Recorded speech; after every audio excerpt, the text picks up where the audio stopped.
تو جاہلوں سے نہیں الجھتے۔ آگے اللہ فرماتے ہیں والذین یبیتون لربہم سجدا وقیاما، رات کو اپنے رب کے سامنے سجدہ اور قیام کرتے ہیں، سجدے میں سر رکھتے ہیں یعنی نماز پڑھتے ہیں اور قیام کرتے ہیں راتوں کو اٹھ کے۔ کیوں قیام کرتے ہیں؟ والذین یقولون، اس لیے نہیں کہ کوئی کام اٹکا ہوا ہوتا ہے تو کسی بزرگ نے وظیفہ بتایا ہوا ہوتا ہے کہ رات کو 2 رکعت پڑھ کے یہ مانگو تو یہ کام ہو جائے گا، نہ نہ نہ، ان کا 2 کام اٹکے ہوئے ہوتے ہیں۔ ایک کام ان کا یہ ہے کہ ان کو یہ ڈر ہے کہ آخرت میں میرا بنے گا کیا، کہیں وہ اس آگ میں تو اللہ مجھے نہیں ڈال دے گا جو اس نے نافرمانوں کے لیے رکھی ہے۔ اور دوسرا، جب وہ جنت کے تذکرے سنتے ہیں تو ان کو ڈر لگتا ہے کہیں اس جنت سے ہم محروم تو نہیں ہو جائیں گے۔ کتنا قرآن میں اللہ نے جنت کو بیان کیا نا، ایسے باغات، ایسی نہریں، ہمیشہ کی زندگی جس میں کبھی بڑھاپا نہیں آئے گا۔ موت تو دور کی بات، تھوڑی دیر کے لیے تصور کر لو اگر واقعی ایسا ہے تو یار یہ کوئی کم نعمت ہے۔ ما لا عین رأت ولا اذن سمعت ولا خطر علی قلب بشر، اللہ کہتے ہیں میں نے اپنے بندوں کے لیے ایسی نعمتیں چھپا دی ہیں جو نہ کسی آنکھ نے دیکھی نہ کسی کان نے سنی۔ ابھی اللہ پردے ہٹا دے کلیجے پھٹ جائیں ہمارے، ایسی نعمتیں۔ خود سوچو نا، جو اللہ نے انعام کے طور پر عیش کا سامان رکھا ہوگا وہ تو اللہ نے رکھا ہے نا۔ دنیا میں اتنے مزے کی چیزیں اللہ نے پیدا کر دی ہیں، شدید بھوک لگی ہوئی ہو ٹائٹ والی، اور گرم گرم نہاری آئے، اس میں نلی بھی ہو اور مغز بھی ڈلا ہوا، اور گرم گرم ہوٹل کی وائٹ آٹے والی روٹی ڈاکٹروں کے مشورے کے بغیر، کیونکہ جہاں ڈاکٹر کا مشورہ ہوگا نا کھانے میں مزہ ختم ہو جائے گا، یہ ذہن میں رکھو۔ جب مزے کی چیز کھانے کا دل کیا کرے تو ڈاکٹر سے کبھی بھی مشورہ نہیں لیا۔ تو یہ کیسی نعمتیں ہیں نا، افطار میں ہمیں کتنا مزہ آتا ہے، جس دن زیادہ بھوک لگے اور زیادہ پیاس لگے کیسا مزہ آتا ہے۔ دنیا میں یہ وہ مزہ ہے جو کچھ جس کی 2 ٹکے کی حیثیت نہیں۔ کنوارا آدمی پہلے زمانے میں، اب تو پتہ نہیں کیا کیا الٹے الٹے کام کنواروں نے شروع کر دیے ہیں، ان کی شادی کی لذت بھی اللہ نے چھین لی ہے ان کنواروں سے۔ پہلے ہی اتنا کچھ اوٹ پٹانگ دیکھ چکے ہوتے ہیں، ورنہ پہلے زمانے میں، اب بھی بہت سے نیک لوگ بھی ہیں، ایسا نہیں ہے، جب لڑکے کی شادی کا ٹائم آ رہا ہوتا تھا نا، دن گن رہے ہوتے تھے، تاریخیں گن رہے ہوتے تھے، گھنٹے، منٹ، سیکنڈ۔ کیوں بھائی؟ ایک بیوی کی نعمت ملنے والی ہے، کبھی کی زندگی میں کسی عورت کو دیکھا نہیں، یہ پوری زندہ لیڈیز مل جائے گی۔ میں لیڈی کو، وہ پٹھان تھے ہمارے ایک دوست، وہ لیڈیز کہتے تھے، ایک لیڈی کو بھی کیا کہتے تھے، تو وہیں سے میری زبان پہ چڑھ گیا یہ لفظ۔ تو پوری زندہ ایک عدد کیا ملنے والی ہے اس کو، تو وہ خوشی سے کیا ہو جاتا تھا، پاگل۔ تو حالانکہ اللہ کیا کہہ رہا ہے، حور مقصورات فی الخیام، میں نے اپنے نیک بندوں کے لیے حوریں خیموں میں چھپا کے رکھ دی ہیں۔ اس لیے جو کنوارے چھڑے چھاٹ ہیں نا، نہیں مل رہی، زیادہ غم نہ کرو، وہاں کیا ہوگا، مل جائے گی۔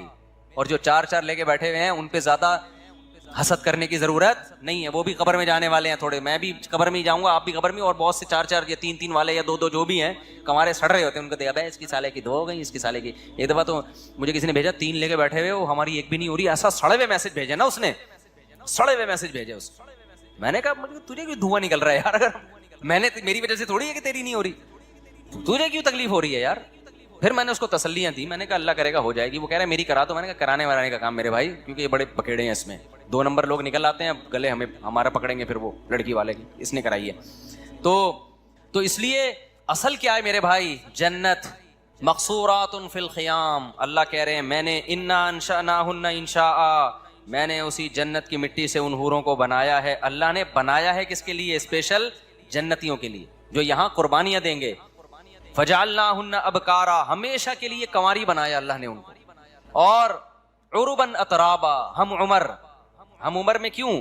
دنیا میں ہم عمر لوگ اس لیے لڑکی تلاش نہیں کرتے کہ ایجڈ ہوتی ہے تو اس میں لوگوں کا خیال ہے کہ خوبصورتی میں کمی آ گئی ہوگی، لیکن اصل میں جو آپ کے مینٹل لیول کی ہوتی ہے نا بیوی، وہ وہی ہوتی ہے جو آپ کی ایج اور اس کی ایج بولو برابر ہو۔ تو اس لیے علماء کہتے ہیں کہ جنت کی حور خوبصورت ہوگی لیکن اس کی جو مینٹل لیول ہے نا وہ آپ کے، تاکہ آپ کو اس سے بات چیت میں، گپ شپ میں لطف آئے، مزہ آئے، ذہین ہوگی۔ تو کیسا اللہ نے انتظام کیا اپنے نیک بندوں کے لیے بھائی۔ یا تو یہ اللہ کے سیاسی وعدے ہیں، تو پھر سر پہ ٹوپی پہننے کی بھی کیا ضرورت ہے یار، کیا خیال ہے؟ پھر یہ کپڑوں کے تکلف کی بھی ضرورت نہیں ہے۔ امریکہ میں ایسے علاقے ہیں جہاں لوگ کپڑے ہی نہیں پہنتے، کہتے ہیں خام خامے بلا وجہ ناڑا باندھو، بیلٹ باندھو، کیا ضرورت ہے یار، ایسے انجوائے کرو، بالکل ہی آزاد ہو جاؤ، کیا خیال ہے؟ وہ شراب پیتے ہیں، وہ زنا کرتے ہیں، وہ سود کھاتے ہیں۔ دنیا میں ایسے لوگ بھی گزرے جنہوں نے 100 انسانوں کو قتل کیا۔ کیوں کر دیا؟ بولا بھائی جب کوئی حساب و کتاب ہی نہیں ہے تو 100 کیا 200 کو مار دو بھائی، جس کی لاٹھی اس کی بھینس۔ ان کو جب سمجھایا ظلم ہے تو کہنا کیا ہے ظلم ہے تو ہم کریں گے ظلم۔ ایسے لوگ ابھی بھی ہیں، شیطانی قوتوں کو پروموٹ کر رہے ہیں، وہ ماؤں کے باپوں کے قتل کرواتے ہیں پیسوں کی خاطر۔ ایسے لوگ بھی ہیں، چند ٹکوں کی خاطر ماں کو قتل کر دیا۔ تو کیا خیال ہے اللہ چھوڑ دے گا ان کو؟ تو نہیں بھائی، اللہ یا تو، اور جو اللہ کے لیے قربانیاں دے رہے ہیں، بوڑھے ماں باپ کو گھر میں رکھا ہوا ہے کہ نہیں جی انہوں نے مجھے پالا، میں اپنی جان قربان کر دوں گا، مال قربان کر دوں گا، ان پہ آنچ نہیں آنے دوں گا، تو کیا خیال ہے ایک ماں باپ کا قاتل اور ایک ان کے قدموں میں جنت تلاش کرنے والا، دونوں کا سیم انجام ہوگا؟ اللہ مار کے مٹی کر کے ختم کر دے گا؟ نا نا نا نا نا نا، اللہ ایسا ظالم نہیں ہے۔ اللہ کہتا ہے جو اچھا کرے گا تو بہت اچھا کروں گا میں اس کے ساتھ، کیونکہ تو نے اچھا کیا اپنے حساب سے، میں اچھا کروں گا اپنے حساب سے۔ تو نے برا کیا اپنے حساب سے، میں تیرے ساتھ برا کروں گا کس کے حساب سے؟ اپنے حساب سے۔ برا کا مطلب برائی کا بدلہ دوں گا جو میں، وہ اپنے حساب سے دوں گا۔ پھر میں، تو نے میری نافرمانی کی ہے۔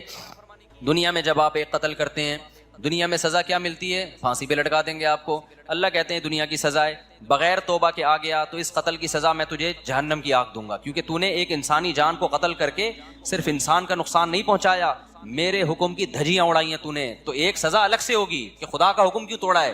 جہنم میں جو جائے گا قتل کی وجہ سے نہیں، بلکہ خدا کے حکم کو توڑنے کی وجہ سے، کہ گاڈ کے حکم کو جس نے تجھے کھلایا پلایا، اللہ کے حکم کو توڑا ہے تو نے۔ تو میرے بھائی جب اللہ کی سزا بہت سخت ہے تو یہ کیسے ہو سکتا ہے جو اتنی سخت سزائیں دے رہا ہو نیک لوگوں کو بدلہ تھوڑا سا دے رہا ہو؟ یہ تو عجیب سی بات ہو گئی نا۔ بے مجھے ایک بات بتاؤ، ایک آدمی بڑا مشہور ہے جی علاقے میں، نیا ایس ایچ او آیا اور نیا ڈی ایس پی صاحب کوئی آ گئے اور بڑے ظالم قسم کے، انہوں نے کیا کیا کہ جی، یا کوئی گورنمنٹ آ گئی، فرض کرو بڑی خطرناک قسم کی گورنمنٹ آئی ہے، ایک آدمی مسجد سے چپل چوری کر کے بھاگا، گورنمنٹ نے کیا کیا؟ پھانسی کے پھندے پہ لٹکا دیا اس کو۔ لوگ کہیں گے سر آپ تو بڑے ظالم ہو، کہیں نہیں بھائی ہم نے ملک سے جو ہے نا جرم کو ختم کرنا ہے، ایک چپل بھی کوئی چرائے گا ٹھا گردن اڑا دیں گے۔ ایک آدمی نے کیا کیا؟ ملک کے لیے قربانی دی، جنگ میں لڑا، بڑا زبردست، جان بس بچ گئی، اس کو انعام میں 5 روپے دے دیے وزیر اعظم نے یا صدر مملکت نے۔ کہیں گے حضرت اس نے اتنی بڑی، اس نے ایٹم بم بنایا، اس نے یہ کیا، اس نے وہ کیا، جس نے چپل چرائی تھی اس کو تو پھانسی پہ لٹکا دیا، اور جس نے اتنی بڑی بڑی قربانیاں دیں اس کو کیا پکڑائے جا رہے ہیں؟ 5 روپے۔ کہے گا بھائی میں جرم کو روکنا چاہتا ہوں، تو ہم کہیں گے حضرت یہ آپ کی طبیعت میں نا بیلنس نہیں۔ اگر آپ چپل چوری کرنے والے کو پھانسی کے پھندے پہ لٹکاتے تو ہمیں تو وہ بھی برا لگا تھا، لیکن ہم نے سوچا کہ شاید جرم کے خلاف نا آپ کے دل میں نفرت بہت ہے، تو جس کے دل میں جرم کے خلاف نفرت بہت ہوتی ہے نا، اس کے دل میں اچھائی کی محبت بھی اسی حساب سے بولو بہت ہوتی ہے۔ ایک باپ چھوٹی سی غلطی پر اپنے بچے کو پکڑ کے کوڑ دیتا ہے اور کہتا ہے میں اس کی تربیت کرنا چاہ رہا ہوں، تو اگر تھوڑی سی اچھائی پر نوازتا بھی بہت ہے، پھر ہم کہیں گے واقعی آپ کیا ہیں، واقعی بھائی آپ چاہ رہے ہیں کہ آپ کے بچے کی اچھی تربیت ہو۔ جب وہ اچھے کام کر رہے ہیں تو اس کو اپریشیٹ ذرا بھی نہیں کر رہے، برے کاموں پہ طبیعت سے دھنائیاں لگ رہی ہیں، اس کا مطلب تو جلاد ہے بھائی، تو اپنی ٹھڑک نکال رہا ہے، تجھے برائی سے نفرت نہیں ہے۔ تو جب اللہ نافرمانوں کو سزا ایسی سخت دے گا، جہنم کی آگ میں ڈالے گا، تو وہ تو غفور الرحیم ہے بھائی، وہ تو جواد کریم ہے۔ وہ سوچو جو نیک لوگ ہیں ان کو بدلہ کیسا خاندانی دے گا پھر؟ نہیں ہے بات، جبکہ وہ کہہ رہا ہے برائی میں ایک برائی پہ ایک جرم لکھا جائے گا، جبکہ نیکی میں ایک نیکی پہ کیا لکھا جائے گا؟ 10 نیکیاں لکھی جائیں گی۔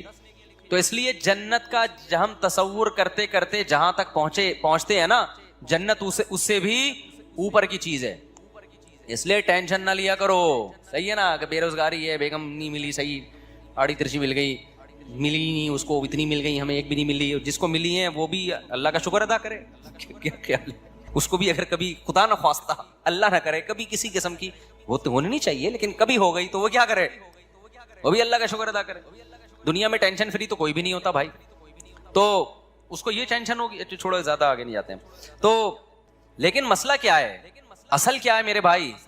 آخرت ہے۔ تو یہ 2 ٹکے کی حیثیت ہے اس دنیا کی، کچھ بھی نہیں ہے، اور تھوڑے دنوں میں بڈھے ویسے ہی ہو جانا ہے، تھوڑے دنوں میں کیا ہو جانا ہے؟ بڈھے ہو جانا ہے، پھر گھٹنے میں درد ہوگا، پھر کمر میں درد ہوگا، پھر یہاں درد ہوگا، پھر دانت، پہلے بال گریں گے، پہلے تو کوشش کرے گا بال سفید کیوں ہو رہے ہیں، تھوڑے دنوں میں ہوگا یار چلو ہو رہے ہیں، ہوں تو نا، بال تو ہوں، بال ہی مارکیٹ سے کیا ہو رہے ہیں، شارٹ ہو رہے ہیں، پھر وہ لگوا لے گا بال، تو ڈاکٹر کہے گا جہاں کہاں کے بال لگاؤں، کہیں بھی نہیں ہے، کسی اور کے تھوڑی لگیں گے، چلو یہاں کے لے کے یہاں لگا دی، اب تو یہاں بھی نہیں رہے، یہاں کیا لگے گا؟